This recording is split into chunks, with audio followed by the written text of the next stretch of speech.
Hi guys, അപ്പോൾ ഇന്ന് നമുക്ക് പടവലങ്ങയും ചെമ്മീനും ചേർത്തിട്ടൊരു വെറൈറ്റി തോരൻ ഉണ്ടാക്കാം.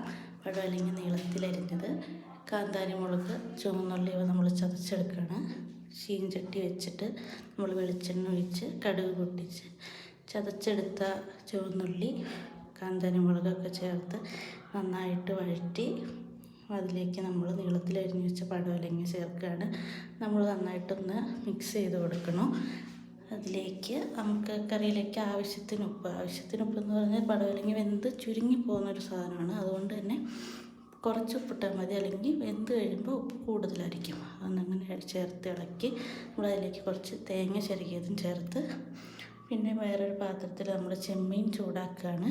ഈ ചൂടാക്കിയ ചെമ്മീൻ നമ്മൾ പടവലങ്ങയിലേക്ക് ചേർത്ത് നന്നായിട്ട് ഇളക്കി ചേർത്ത് കുറച്ച് സമയം കൂടി മൂടി വയ്ക്കുകയാണ്. മൂടി വെച്ച് കുറച്ച് സമയം കഴിയുമ്പോൾ നമ്മുടെ പടവലങ്ങ ചെമ്മീൻ